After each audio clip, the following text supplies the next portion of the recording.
일어나셔서 하나님 말씀을 봉독해 올리겠습니다. 마태복음 28장 1절에서 10절, 마태복음 28장 1절에서 10절, 한 절, 제가 한 절, 여러분이 한 절 교독하시겠습니다.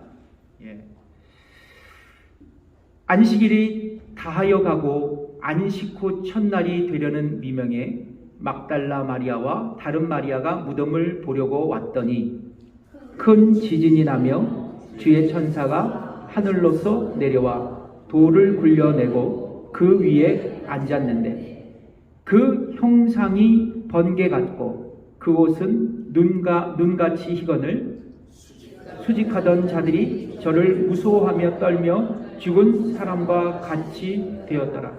천사가 여자들에게 일러 가로되 너희는 무서워 말라. 십자가에 못 박히신 예수를 너희가 찾는 줄을 내가 아노라.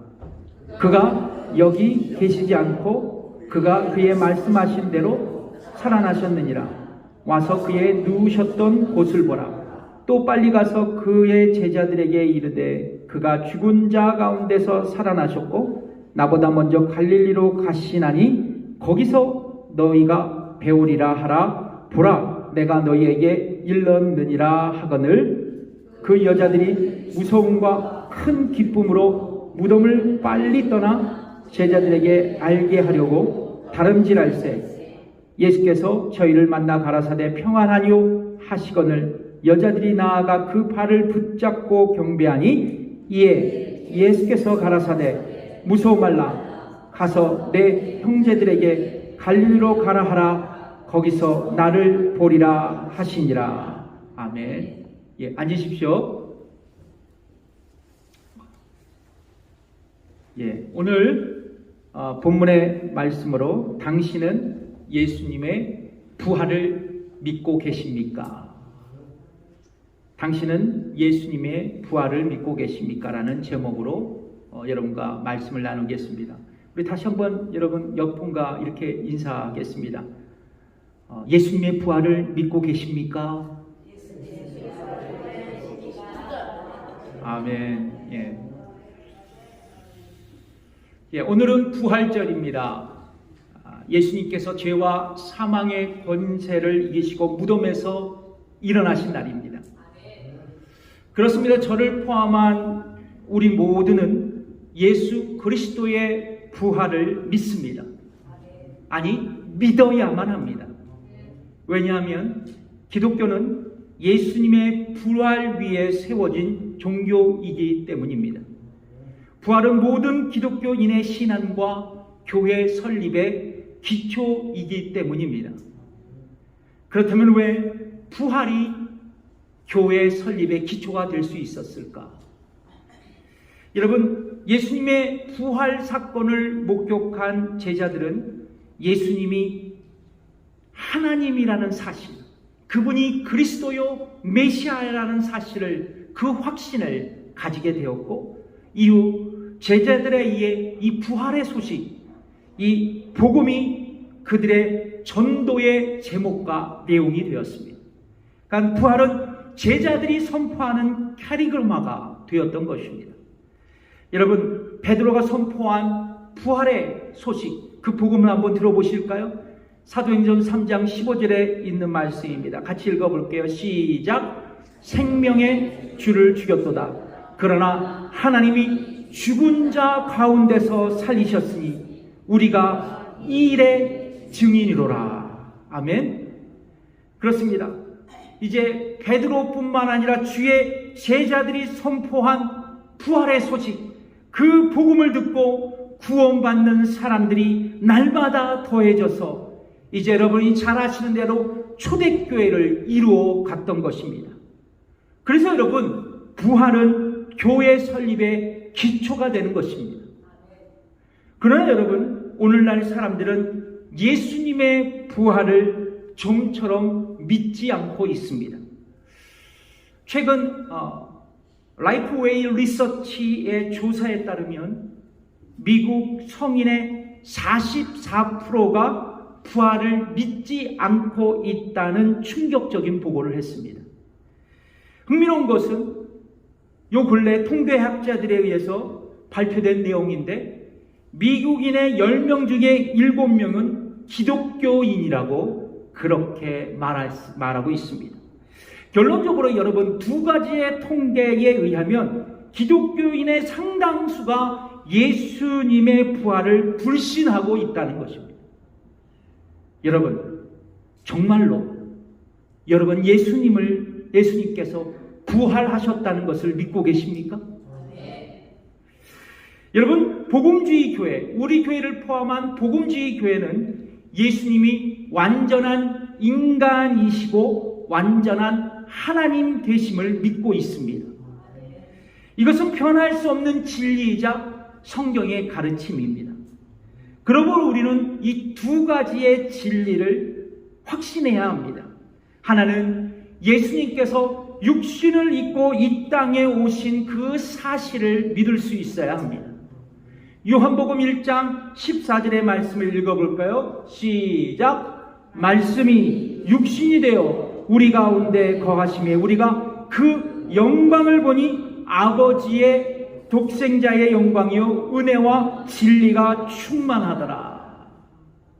예수님은 다윗의 후손으로 2000년 전 유대 땅에 태어나셨고, 그리고 인간이 겪는 기쁨, 슬픔, 분노, 고통을 겪으면서 살아가셨습니다.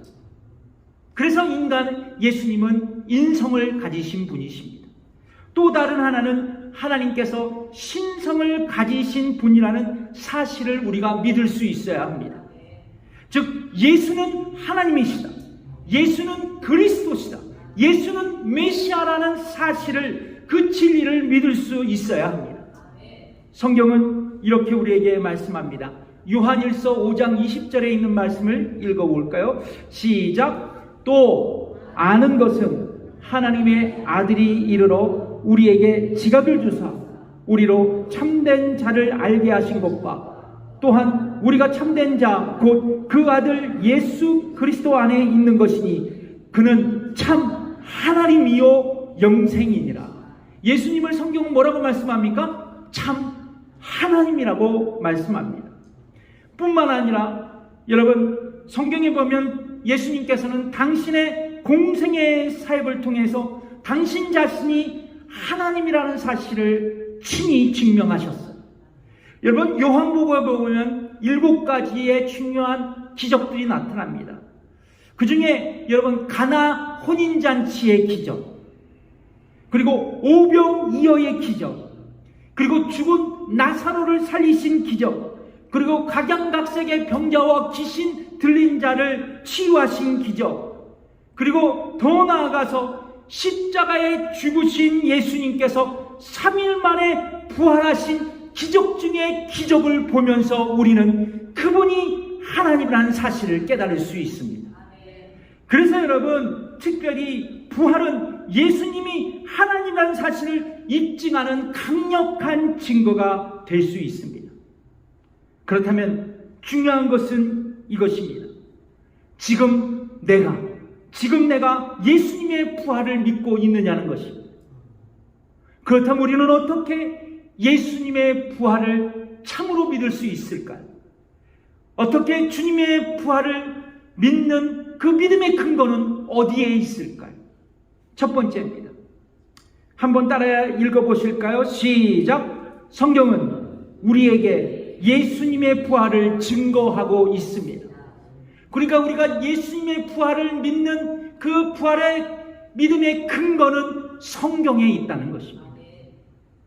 역사적으로 기독교는 예수님의 부활을 자연스럽게 받아들였습니다. 그러나 17세기, 18세기에 들어와서는 이런 기독교 교리적 전통들이 차츰 무너지기 시작했습니다. 바로 계몽주의 운동 때문이었습니다. 근세 시대에 시작된 이 계몽주의는 인간의 이성 또 인간의 합리적인 사고를 강조했습니다. 자동적으로 인간의 이성과 합리적 사고를 중시하는 이 계몽주의는 교회가 믿고 있었던 예수님에 대해 의문을 던지기 시작했습니다. 이러한 움직임은 성경의 교리를 완전히 부정하는 자유주의 신학의 등장을 초래했습니다. 드디어 19세기 말 20세기에 들어와서는 이 자유주의 신학자들이 역사적 예수를 연구하기 시작했습니다. 이것을 역사적 예수 탐구라고 합니다. 이들은 예수님께서 행하신 초자연적인 기적과 예수님의 부활을 부인했던 사람들이었습니다. 특별히 자유주의 신학자들은 예수 부활이 역사성이 없는 허구였고 교회가 지어낸 사건이라고 주장하기 시작했습니다. 지금도 마찬가지로 그 얘기를 하고 있습니다. 여러분, 대표적으로 독일의 자유주의 신학자 루돌프 불트만이라는 사람은 성경에 기록된 예수님의 성육신의 기적, 또 예수님의 병고침의 기적, 그 부활의 기적들을 제거해야 한다고 주장했습니다. 그것을 소위 성경의 비신화화라는 명목으로 말입니다. 결론적으로 그는 예수님의 부활의 역사성을 온몸으로 거부하고 있었던 것입니다. 그러나 예수님의 부활은 결코 교회가 지어낸 신화나 이야기가 아닙니다. 역사적인 사실입니다. 왜냐하면 성경이 친히 부활을 말씀하고 계시고 예수님 당신 자신이 그 부활에 대해서 말씀하셨기 때문입니다. 여러분, 부활의 책으로 알려진 복음서에 보면 주께서 십자가의 고난을 당하신 뒤 다시 살아나실 것을 제자들에게 이렇게 가르치셨습니다. 마가복음 8장 31절에 있는 말씀입니다. 읽어볼까요? 시작. 인자가 많은 고난을 받고 장로들과 대제사장들과 서기관들에게 버림받아 죽임을 당하고 사흘 만에 다 살아나야 할 것을 비로소 저희에게 가르치셨다고 말입니다. 이 구절과 동일한 부활의 예언이 누가복음 9장 22절에 기록되어 있고 마태복음에서는 무려 3번이나 제자들에게 주님은 자신의 죽음과 부활에 대해 반복적으로 가르치셨습니다.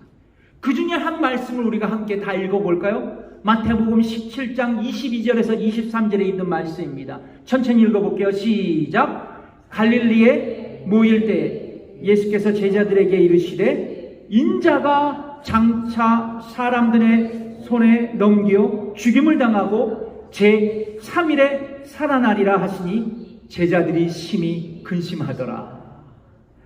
특별히 여러분, 요한복음에서는 예수님께서 당신의 공생애를 시작할 때부터 당신이 감당해야 할 고난과 부활에 대해서 언급하셨어요. 요한복음 2장 19절에 있는 말씀을 또 한번 읽어보겠습니다. 시작. 예수께서 대답하여 가라사대 너희는 이 성전을 헐라 내가 사흘 동안 일으키리라. 예수님께서 하신 말씀은 예루살렘 성전 앞에서 하신 말씀입니다. 이 말을 들은 유대인들은 어떻게 46년 동안 건축한 예루살렘 성전을 허물고 다시 3일 만에 건축할 수 있느냐고 속으로 빈정거렸습니다. 그러나 이 예수님의 말씀에 대해서 친절하게도 사도 요한은 예수님의 말씀에 대해서 자신의 복음서에 설명을 덧붙였어요.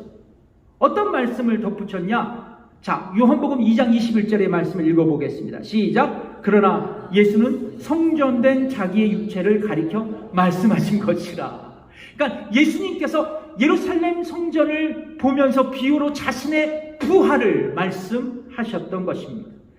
그렇습니다. 성경은 예수께서 부활 고난당하신 뒤 부활하신다고 친히 말씀하셨습니다. 오늘 말씀에서도 동일한 부활을 증거하십니다. 성경은 말씀하고 있어요.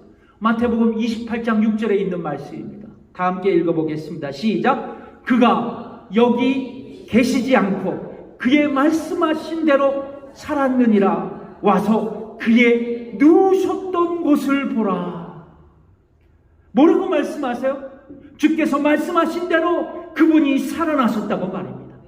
지금 이 무덤에 그는 계시지 않는다고 말입니다. 성도 여러분, 성경은 하나님의 말씀입니다. 여러분 믿으십니까? 그래서 성경 말씀은 진리 중에 진리입니다. 성경은 그래서 거짓이 될 수 없습니다. 그러므로 성경이 참된 진리의 하나님 말씀이라고 우리가 믿는다면 우리는 성경 말씀에 기록된 모든 기적과 예수님의 부활조차도 믿을 수 있어야 합니다. 성경에서 하나님께서 세상을 말씀으로 창조하셨고 홍해를 가르셨다고 기록되었다면 우리는 그 말씀 있는 그대로 믿을 수 있어야 합니다. 예수님께서 물로 포도들을 만드시고 죽은 나사로도 살리시고 그분이 3일 만에 죽은 자 가운데서 3일 만에 부활하셨다고 성경이 말씀하시면 우리는 그대로 믿고 받아들일 수 있어야 합니다. 왜냐하면 성경은 하나님의 말씀이기 때문입니다. 그러면 여러분, 우리는 예수님의 부활을 어떻게 믿을 수 있을까요? 다른 것이 아닙니다. 주님의 부활을 기록한 성경 말씀을 붙들 때 우리는 예수 부활을 믿을 수 있습니다. 여러분, 예수님의 부활을 믿고 계십니까? 그 근거는 어디에 있습니까? 바로 주님의 말씀 속에 있습니다. 우리는 어떻게 예수님의 부활을 참으로 믿을 수 있을까요? 우리가 부활을 믿는 그 믿음의 근거는 어디에 있을까요? 첫 번째, 성경에 있다고 말씀드렸습니다. 두 번째, 중요한 내용입니다. 예수님의 무덤은 비어 있기 때문입니다. 예수님의 무덤은 비어 있기 때문입니다. 예수님은 십자가에 죽으시고 이제 날이 저물 때 한 명의 사람이 예수님이 못 박히신 그 현장에 찾아옵니다. 바로 아리마대 요셉이라는 사람이 등장합니다. 성경은 그가 존경받는 산헤드린 공회원이고 또 드러내지는 않지만 예수님의 제자였다라는 것을 기록하고 있습니다. 그런데 예수님께서 십자가에 못 죽으셨을 때 그는 빌라도에게 찾아갑니다. 그리고 예수님의 시체를 달라고 말해요.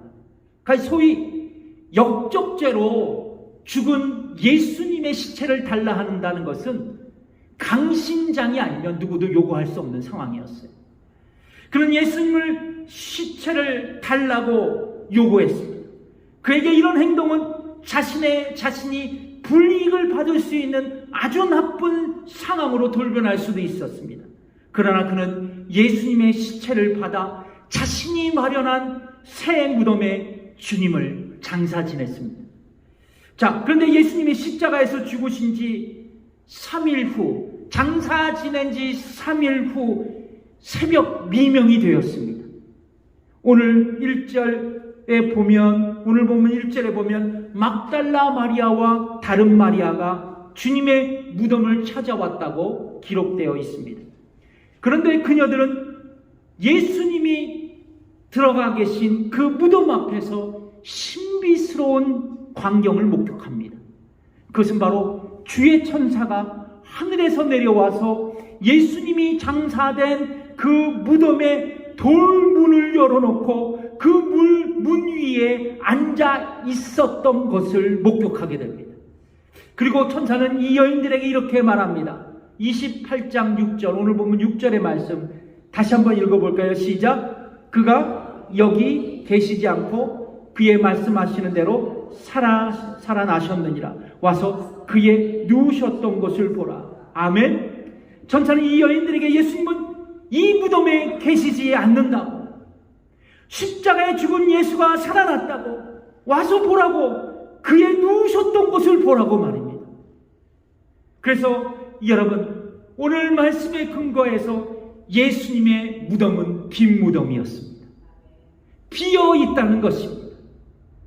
그러나 여러분, 예수님의 부활을 믿지 않고 인정하기 싫은 사람들은 다른 방식으로 예수님의 부활하신 사건을 이야기합니다. 오늘 본문 다음 구절들을 보면 대제사장들과 장로들이 무덤을 지키고 있던 군병들에게 뇌물을 줍니다. 그리고 뭐라고 이제 거짓 증언하라고 설득하냐면 야곱의 예수님의 제자들이 와서 그의 시체를 도둑질해 갔다고 이야기하라고 말합니다.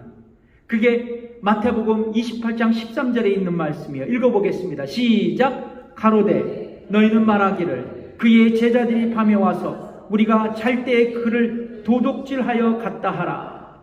또 어떤 지식인들, 신학자들은 예수님이 진짜 죽은 것이 아니라 잠깐 기절한 것이라고 해명합니다. 그러나 여러분, 중요한 것은 이겁니다. 예수님의 무덤은 빈 무덤이었다는 것입니다. 그리고 그분은 살아나셨다는 것입니다. 그래서 여러분, 예수님의 빈 무덤은 주님의 부활을 증명하는 강력한 증거가 될 수 있습니다. 여러분, 예수님의 빈 무덤은 부활의 증거가 될 수 있지만 우리에게 복음의 소식도 됩니다. 왜냐하면 예수님께서 죽음의 권세를 이기시고 부활하셨기 때문입니다. 여러분, 무덤은 무엇일까요? 여러분, 무덤은 무엇이죠? 어떤 곳입니까? 무덤은 우리가 가야 할 곳입니다. 그러니까 모든 인간은 죽어서 무덤을 향하여 가는 존재인 것뿐입니다. 저와 여러분도 시간의 차이일 뿐 모두 죽어서 무덤 속으로 들어갈 수밖에 없는 존재입니다. 우리가 1년에 한 번 세금을 내야 하는 시즌이 찾아오듯이 죽음도 반드시 나에게 찾아온다는 것입니다. 그래서 죽음의 예외의 인생은 결코 없습니다.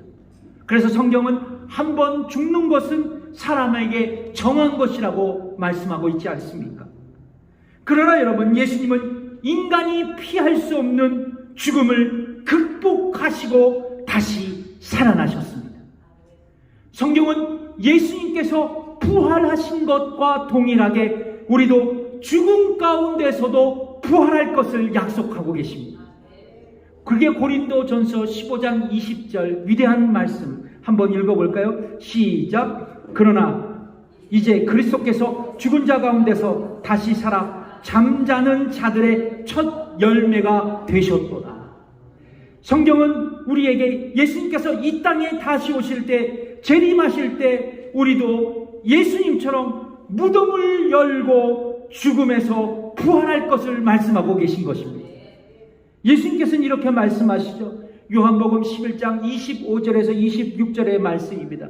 읽어볼까요? 시작. 나는 부활이요 생명이니 나를 믿는 자는 죽어도 살겠고 무릇 살아서 나를 믿는 자는 영원히 죽지 아니하리니 이것을 내가 믿느냐. 여러분, 이것을 여러분이 믿습니까? 그렇습니다. 우리 모두는 죽습니다. 그러나 우리가 부활이요 생명이신 예수님을 믿고 그분을 구원자로 영접한다면 우리는 언젠가, 우리 모두는 죽지만 예수 그리스도께서 이 땅에 다시 오시는 그 재림의 때 우리는 예수님처럼 최종 상태로 부활하여 천국에서 영원한 생명으로 살아가게 될 줄 믿습니다. 영생의 삶을 누릴 수 있다는 것입니다. 여러분, 근데 우리가 주님의 부활을 믿지 못한다면 이 영생의 축복, 이 사실을 결코 믿을 수 없습니다. 그러나 반대로 우리가 예수님의 부활을 참으로 믿는다면 천국에서의 영원한 생명, 영생의 삶이 나에게 주어져 있다는 것을, 나에게 약속되어 있다는 것을 믿을 수 있습니다. 그러면 어떤 일이 벌어지나요? 나에게 천국의 소망, 영원한 생명이 나에게 있다는 것을 내가 확신한다면 이 세상을 살아나가는 우리에게 어떤 유익이 있을까요? 나에게 어떤 고난, 나에게 어떤 역경이 닥쳐와도 나는 부활의 소망을 안고 세상을 당당히 이겨나갈 것입니다. 사랑하는 성도 여러분, 지금 힘들고 견디기 어려운 시련의 시간을 걷고 계십니까? 그렇다면 부활의 소망을 기억하십시오. 여러분, 여러분의 삶이 무덤과 같은 삶이라고 지금 느껴지십니까? 그렇다면 주의 부활을 믿으십시오. 우리의 고난의 무덤, 우리의 역경의 무덤, 우리의 근심과 염려의 무덤이 빈 무덤이 될 것입니다. 우리는 어떻게 예수님의 부활을 참으로 믿을 수 있을까요? 우리가 믿는 부활, 그 부활의 믿음의 근거는 어디에 있을까요? 성경에 있다고 말씀드렸습니다. 두 번째, 예수님의 무덤은 비어 있다는 것을 말씀드렸습니다. 세 번째입니다. 예수님의 부활에는 증인이 있다는 것입니다. 여러분, 제가 요번에 아는 거지만 미국에서 유언장을 작성할 때 그냥 유언장을 작성하면 그 유언장에 효력이 없습니다. 반드시 2명의 증인의 사인이 있어야 됩니다. 그래야만 그 사람의 유언장은 법정에서 인정받고 법적인 효력이 발생할 수 있습니다. 마찬가지입니다. 예수님의 부활이 사실로 인정받을 수 있는 근거는 부활의 증인이 있다는 것입니다. 성경에 보면 부활의 증인이 여러 명 등장합니다. 오늘 본문에 보면 막달라 마리아, 다른 마리아, 즉 야고보와 요셉의 어머니 마리아가 있습니다.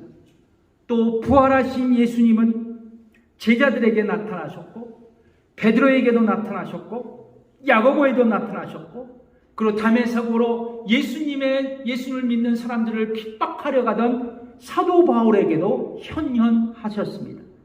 무엇보다도 의심하는 도마에게도 예수님께서 부활의 모습으로 나타나셨습니다. 요한복음 20장에 보면 안식 후 첫날 저녁이 되었습니다. 부활하신 예수님은 사랑하는 당신의 제자들에게 나타나셨어요. 그래서 주님은 제자들에게 자신의 손과 그리고 자신의 옆구리 상처를 보여주셨고 제자들은 그 주님의 부활을 목격하면서 주님께서 부활하셨다고 기뻐했습니다. 주님의 부활을 목격한 제자들은 그 자리에 없었던 도마를 찾아갑니다. 그리고 도마에게 주께서 부활하셨다고 이야기합니다. 그러나 도마는 믿지 못했습니다. 내가 주님의 손과 주님의 옆구리를 만져보기 전에는 내가 믿을 수 없다고 말합니다. 여드레가 지납니다. 부활하신 주님께서 제자들과 특별히 도마에게 찾아오셨습니다. 그리고 그에게 이렇게 말씀합니다. 내 손가락을 이리 내밀어 내 손을 보고 내 손을 내밀어 내 옆구리에 넣어보라. 그때 도마는 예수님께서 부활하셨다는 것을 확신할 수 있었고 그는 이렇게 고백합니다. 요한복음 20장 28절에 있는 말씀을 읽어보겠습니다. 시작. 도마가 가로되 대답하여 가로되 나의 주시며 나의 하나님이시니이다. 아멘. 오늘 본문에 보면 예수님의 부활을 목격한 2명의 여인들은 이제 마음이 혼란스럽고 두려웠지만 그러나 부활하신 주님을 보며 큰 기쁨을 안고 예수님의 그 부활의 소식을 전하기 위하여 무덤을 떠나 제자들에게 다름박질하고 있었습니다. 그렇습니다. 이 2명의 예수님의 부활을 목격한 여인들, 이 증인들은 예수님의 부활을 증거하는 삶을 시작했던 것입니다. 복음의 첫 증거자가 되었던 것입니다. 그렇습니다. 예수님의 부활을 목격한 베드로는 부활의 증인으로 로마의 복음을 전했습니다. 그리고 그는 로마에서 십자가에 거꾸로 매달려 순교했습니다. 바울도 마찬가지입니다. 소아시아, 그리스, 그리고 로마에서 복음을 전했고 그는 또한 로마의 형장에서 법정에서 그렇게 순교당했습니다. 그 도마는 어떻습니까? 도마는 머나먼 인도에 가서 부활의 증인으로 복음을 전했고 그는 그 땅에 순교했습니다. 지금도 여러분 인도에 가면 이 도마의 죽은 장소, 순교한 장소에 이 도마 성당이 있는 것을 확인할 수 있습니다. 그렇습니다. 성도 여러분, 예수님의 부활을 목격한 증인들은 예수님의 부활을 증거하는 삶을 살았습니다. 복음을 전했다는 것입니다. 흥미로운 것은 이 부활의 첫 증인 바로 이 2 여인이었습니다. 그 여인들은 평범한 여인이었습니다. 그들은 고귀한 신분을 가진 귀족이 아니었습니다. 부유한 부자도 아니었습니다. 많이 배운 지식인도 아니었습니다. 다만 그들은 예수님의 부활을 직접 목격한 증인으로 벅찬 가슴을 안고 부활의 소식을 전하기 위해 제자들에게 달려갔던 것입니다. 그렇습니다. 이 평범한 여인들이 부활의 소식, 복음을 증거할 수 있다면 사랑하는 성도 여러분, 우리도 예수님의 부활의 소식을, 그 복음을 이웃에게 전할 수 있을 줄 믿습니다. 예수님의 군사가 되어 주님의 부활의 소식을 전할 수 있을 줄 믿습니다. 옆분과 인사하겠습니다. 이렇게 인사하겠습니다. 당신은 예수님의 군사입니다. 복음의 소식을 전해 주십시오. 아멘. 부활절과 성탄절에만 나오는 어떤 청년이 있었다고 합니다. 그는 이제 부활절이 되어서 집 근처에 교회에 찾아갔습니다. 마침 부활절 목사님의 설교는 이런 것이었습니다.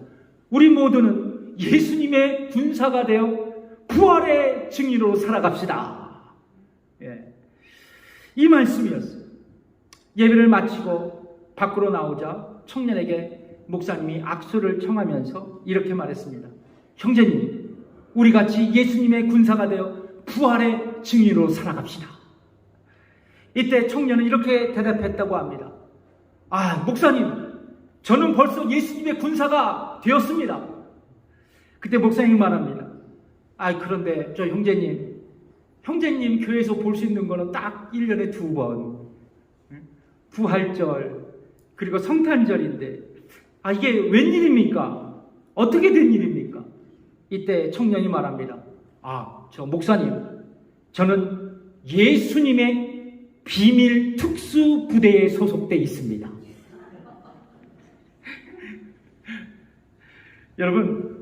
여러분은 예수님의 비밀 특수 부대가 아니에요. 예수님의 정규군입니다. 아멘? 예수님의 최정예 군인이에요. 그래서 여러분은 부활의 증인으로서 주 예수 그리스도의 군사가 되어 사크라멘토의 복음을 전하고 영혼을 구원하여 제자를 삼는 하나님의 일꾼, 하나님의 군사가 되어야 줄 믿습니다. 우리 교회의 비전이 바로 여기에 있어요. 복음을 전해서 사크라멘토의 영혼을 구원하여 제자를 삼는 우리 교회, 우리 성도가 될 수 있도록 사랑하는 성도 여러분, 이 부활의 시즌 주님 앞에 결단하는 저와 여러분이 되었으면 좋겠습니다. 기도하겠습니다.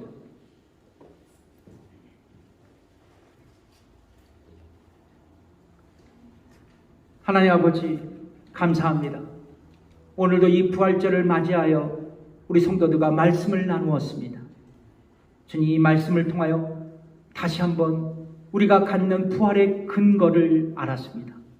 성경이 말씀하시고 주님의 부덤은 빈 무덤이었고, 그리고 주님의 부활을 증언할 수 있는 증인들이 있었다는 것을 알아. 이제 내가 나에게 있는 그 부활의 신앙이 더 굳건히 단단히 믿음으로 심기어질 수 있도록, 확신할 수 있도록 우리 성도들을 축복해 주시옵소서. 아멘. 감사드리며 예수님의 이름으로 기도드립니다.